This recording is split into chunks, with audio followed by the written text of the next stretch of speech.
Good morning all students. आज हम आपकी 10th क्लास में हिंदी की ऑनलाइन क्लास लगाने जा रहे हैं। आज मैं आपको आपका चैप्टर नंबर 4 इसके क्वेश्चन आंसर करवाने जा रही हूँ। मानवीय दिव्य की करुणा चमक। तो ये लेसन को हम पहले ऑफलाइन में कर चुके हैं, इसके कुछ क्वेश्चन भी कर चुके हैं, लेकिन आज जो इसके महत्वपूर्ण क्वेश्चन है वो मैं आपको इस वीडियो में करवाने जा रही हूँ। तो सबसे पहला क्वेश्चन है आपका कि लेखक को परिमल के दिनों की स्मृति क्यों आती है। स्मृति होता है याद आना, कि उसे उन दिनों की याद क्यों आती है। तो लेखक ने बताया कि जो परिमल है वो हमें काम करने वाले सभी जो लोग हैं एक दूसरे को बहुत यानी कि अच्छी भावना से समझते हैं, समझने की बात रखते हैं, और वहाँ का जो वातावरण होता है वो पूरी तरह से पारिवारिक यानी कि परिवार की तरह वहाँ का वातावरण होता है। जैसे हम अपने परिवार में होते हैं वही वातावरण वही माहौल वहाँ का होता है।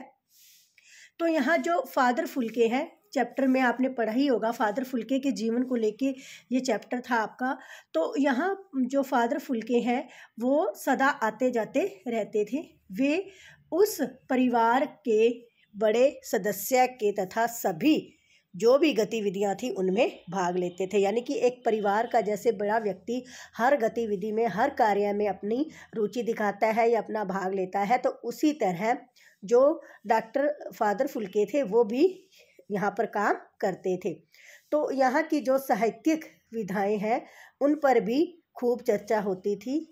तो जो फादर फुल्के थे वो वहाँ खुले दिल से अपनी राय देते थे, यानी कि अपने विचारों को सबके सामने रखते थे। लेखक को भी सदैव बड़े भाई की भूमिका में दिखाई देते थे। जैसे एक बड़ा भाई हमें अपनी सलाह देता है तो उसी तरह वो वैसे ही दिखाई देते थे। तो ये सब बातें हैं, यही कारण है कि लेखक को परिमल की याद बहुत ज़्यादा आती है। सेकंड क्वेश्चन है, फादर फुल्के ने भारत में आकर किस प्रकार की और कहाँ की जो शिक्षा है वो ग्रहण की थी। तो जो फादर फुल्के हैं वो बेल्जियम में रहने वाले हैं, उनका जन्म वहाँ का था। इंजीनियरिंग करने के जो अंतिम वर्ष से जब उन्होंने इंजीनियरिंग की पढ़ाई की तो जो अंतिम वर्ष थे उन्होंने संन्यास ले लिया और एक पादरी बनकर भारत में आ गए। सबसे पहले उन्होंने जो थी एक संघ था जिसेट संघ, उसमें उन्होंने अपना क्या हुआ धर्म का प्रचार किया। वहाँ की जो धर्म की स्थितियाँ थी, धर्म की जो भी बातें थी उनको ग्रहण किया। इसके बाद वो 9-10 साल तक दार्जिलिंग में रहे। उन्होंने कलकत्ता में भी रहकर ये अपनी जो पढ़ाई थी, जो परीक्षाएं थी उनको पास किया। उसके बाद वो इलाहाबाद में एमए हिंदी की परीक्षा पास करने के लिए गए। इलाहाबाद से उन्होंने एमए हिंदी की परीक्षा पास की। उसके बाद प्रयाग विश्वविद्यालय में उन्होंने डॉक्टर धीरेन्द्र वर्मा हिंदी के जो विभागाध्यक्ष थे वहीं पर वो रहे। और भारत में रहते हुए इन्होंने बहुत सारा अध्ययन किया, अनेक विषयों पर शोध किए, पीएचडी की उपाधि प्राप्त की। तो इन सब से क्या हमें पता चलता है कि भारत में रहते हुए जो फादर फुल्के थे वो अध्ययनशील रहे, यानी कि हर बातों का अध्ययन करते रहे। क्वेश्चन नंबर 3 है कि फादर फुल्के थे जो उनकी जो झुंझलाहट थी और दुख का कारण क्या था। तो उनके दुख का कारण ये था कि वो हिंदी को राष्ट्रभाषा के रूप में देखना चाहते थे। उनका ये मानना था कि हिंदी एक राष्ट्रभाषा रहे। वे हर मंच से अपनी इस तकलीफ़ को बयान करते थे, ठीक है, अपने तर्क देते रहते थे हिंदी विषय को लेकर। तो जो हिंदी वाले थे जो वो हिंदी की उपेक्षा ही नहीं बहुत अधिक उससे दुख भी पहुंचाते थे। यानी कि जो लोग हिंदी की उपेक्षा करते थे या हिंदी के बारे में कुछ भी बोलते थे तो ये सब बातें उनको बहुत ज़्यादा दुख पहुंचाती थी। तो यही कारण था कि वो अपने दुख को जाहिर कर पाते थे हिंदी को लेकर। नेक्स्ट क्वेश्चन है आपका कि पाठ के आधार पर जो फादर फुल्के थे उनके परिवार का परिचय दीजिए, उनका परिवार कैसा था। तो इनके परिवार में क्या था, वो बेल्जियम से थे, वहाँ के रहने वाले थे। तो यह स्थान संतों व पादरियों का स्थान माना जाता है। इनके पिता क्या थे? एक व्यापारी थे, व्यापार करते थे वो। इनके 2 भाई थे, जिनमें से एक पादरी बन गया और दूसरा काम करता था, अपना व्यापार संभालता था। उसका अपना परिवार था। उसकी एक बहन भी थी जो बहुत जिद्दी स्वभाव की थी। उसने बहुत देर के बाद विवाह किया। भारत आने के बाद फादर फुल्के को अपनी माँ की बहुत याद आती थी। वो अपनी माँ को बहुत याद करते थे। उनकी माँ एक साधारण नारी थी। वे अक्सर माँ की याद में डूब जाते थे। माँ के पत्र भी उनके पास आते रहते थे। क्वेश्चन नंबर 5 है, फादर फुल्के थे जो, उनके चरित्र की विशेषताएं क्या थी?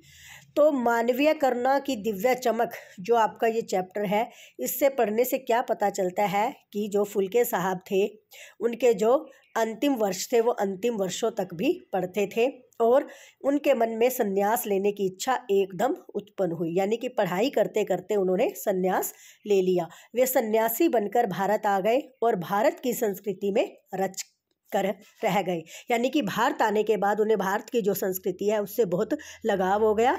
उन्होंने वो सारी संस्कृति अपने अंदर अपना ली। तो फादर फुल्के क्या थे? लंबे थे, गोरे शरीर वाले थे, ठीक है। उनके जो बाल थे वो भूरे रंग के थे, आंखें नीली थी, जिनमें करुणा की जो छाया है वो हर समय दिखाई देती थी। उनके चेहरे पर एक तेज था। उनका जो व्यक्तित्व था बहुत ज़्यादा प्रभावशाली था, यानी जो भी उनको देखता था वो उनके जो बातें थी उनसे प्रभावित हो जाता था। तो उन्होंने भारत में आकर MA PhD ये सारी की सारी उपाधियाँ उन्होंने भारत में आके ग्रहण की। उन्होंने संस्कृत भाषा का भी अध्ययन किया। तो वो हिंदी और संस्कृति के विषय जो था विभाग अध्यक्ष था, वहाँ पर अध्यक्ष बन के रहे। उन्होंने अंग्रेजी, हिंदी इन सब के शब्दकोश भी तैयार किए। उनके जो बाइबल है उसका भी हिंदी में अनुवाद उन्होंने लिखा। तो फादर फुल्के क्या थे? एकदम शांत स्वभाव के व्यक्ति थे। क्रोध तो मानो उनसे बहुत दूर था, उन्हें क्रोध कभी आता ही नहीं था। उनकी वाणी क्या थी? बहुत मधुर थी। वो जिससे भी बोलते थे बहुत प्यार से बोलते थे, प्यार से मिलते थे। तो जो उनका सारा जीवन था वो मानवीय गुणों से भरा हुआ था। वे दूसरों के दुख को देखकर दुखी हो उठते थे, सुख में वो सबको आशीर्वाद देते थे। तो जो फादर फुल्के के अगर व्यक्तित्व की बात की जाए तो इन सब बातों से हमें पता चलता है कि वो एक मिलनसार व्यक्ति थे। दूसरों को मिलकर वो बहुत खुश होते थे। वे एक बार जिससे नाता जोड़ लेते थे और अंत तक उसे निभाते थे।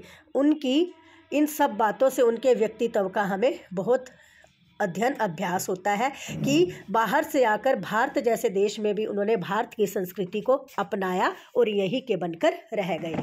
तो बेटा ये आपका चैप्टर है, इसके क्वेश्चन आंसर करवाए हैं मैंने। आपने अपनी कॉपी में इनको साफ साफ राइटिंग में राइट भी करना है और उनको लर्न भी करना है। तो नेक्स्ट वीडियो में हम इसका आपका नेक्स्ट चैप्टर करेंगे। तब तक आप ये अपना चैप्टर कंप्लीट कर लो, लर्न में भी और राइट में भी। धन्यवाद।